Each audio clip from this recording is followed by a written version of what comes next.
going to put tariffs on outside countries and outside people that really mean us harm. They want to, well, they mean us harm, but they basically want to make their country good. Look at what others do.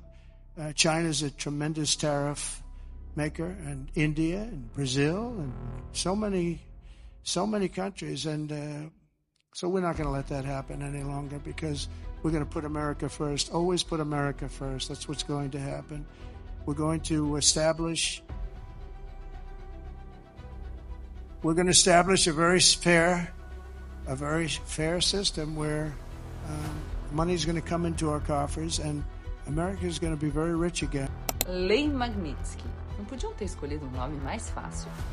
Todo mundo deve estar acompanhando a controvérsia do momento, né? O presidente de uma nação estrangeira chantageando o Brasil e exigindo que o Supremo Tribunal Federal absolva o Bolsonaro e outros golpistas do 8 de janeiro.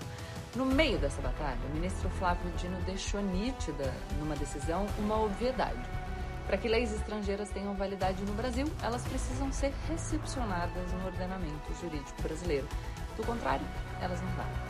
O presidente estrangeiro não pode decidir o que acontece dentro do nosso país. Estão lidando com ministros da Suprema Corte Brasileira. Engana-se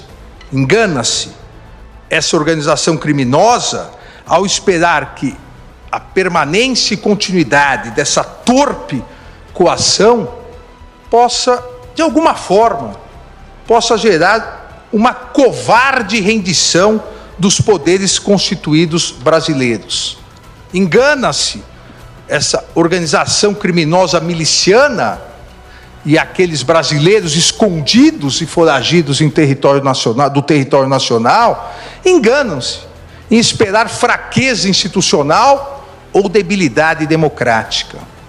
As instituições brasileiras são fortes e sólidas, e seus integrantes, principalmente aqui no Supremo Tribunal Federal, os integrantes foram forjados no mais puro espírito democrático da Constituição de 1988.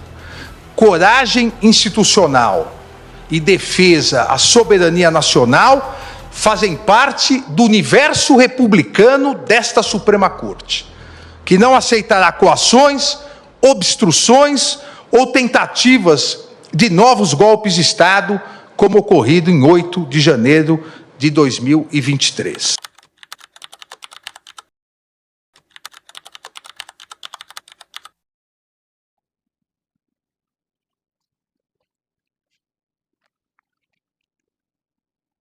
Ei, você aí, você sabe o que é soberania?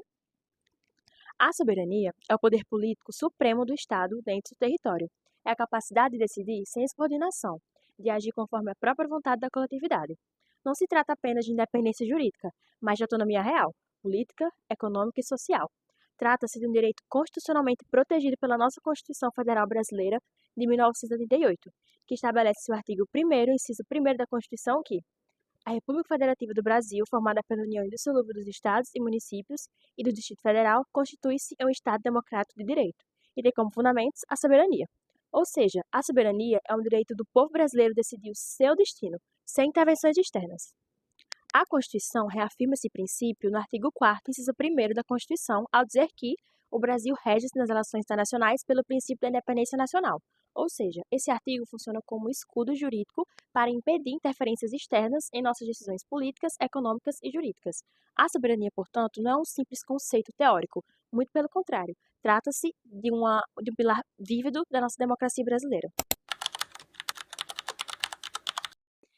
O imperialismo clássico foi uma política de dominação e expansão territorial, cultural, econômica e política de nações mais poderosas sobre outras, especialmente de países europeus sobre a África e a Ásia durante o século XIX. O novo imperialismo, ele trata do momento em que essas potências globais não precisam mais conquistar territórios com tanques e exércitos, mas agora a dominação é ideológica e econômica. Harvey chama isso de apropriação por expoliação, um processo em que o capital se expande apropriando-se de recursos, territórios e direitos sociais de outros países. Privatização forçada, endividamento externo e dependência tecnológica são exemplos de como o imperialismo ele atua mesmo sem estar presencialmente naquele território. No entanto, na atualidade, vive-se um conflito entre imperialismo e soberania. O Estado é formalmente soberano, porém, na prática, muitas vezes, é pressionado a agir conforme interesses estrangeiros. Isso gera um paradoxo entre a independência escrita na Constituição e a dependência imposta pela economia global. A relação entre o Brasil e os Estados Unidos reflete claramente essa tensão. Apesar dessa relação ser marcada pela cooperação diplomática e econômica, ela também é permeada pelas tentativas de influência e até mesmo interferência na política interna brasileira.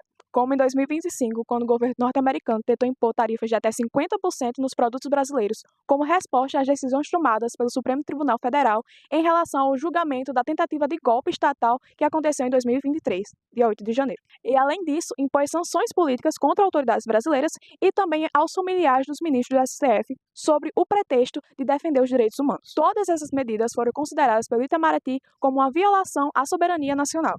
E mais grave ainda, uma porta-voz da Casa Branca declarou que os Estados Unidos poderiam usar força econômica ou militar para defender a liberdade no Brasil, uma retórica que ecoa as justificativas imperialistas do século XX. Additional actions to preview for you today, but I can tell you this is a priority for the administration, and the president is unafraid to use the economic might, the military might of the United States of America to protect free speech around the world. Há também a influência da política indireta com figuras da oposição brasileira, como Eduardo Bolsonaro, que tem buscado apoio junto aos congressistas norte-americanos para pressionar as decisões internas, que amplia o alcance das agendas estrangeiras dentro da política interna brasileira. Esses episódios revelam, como diriam Harvey, o exercício do imperialismo contemporâneo. Ou seja, um poder que atua por meio da mídia, da economia e da diplomacia, moldando comportamentos e decisões políticas sem necessariamente ocupar um território. Do ponto de vista constitucional, essas ações violam diretamente os princípios do artigo 1º, inciso 1º, e artigo 4º, inciso 1º da Constituição Federal. A soberania brasileira não é apenas um símbolo jurídico, mas sim uma condição indispensável e necessária para que o Estado possa agir de maneira livre e democrática. A soberania nacional vai muito além de fronteiras. É o direito de um povo escolher o seu caminho, decidir o seu futuro e resistir às modernas formas de dominação. O novo imperialismo se disfarça de globalização. Sem soberania, o Estado perde seu caráter democrático. A Constituição de 1988 nos convoca a defender sempre a soberania nacional. Hoje, reafirmar a soberania nacional é reafirmar a democracia. É dizer que nenhum país, por mais poderoso que seja, pode decidir por nós. Soberania não é isolamento, é autonomia com dignidade. Em um mundo de novos impérios, defender a soberania é defender o próprio povo.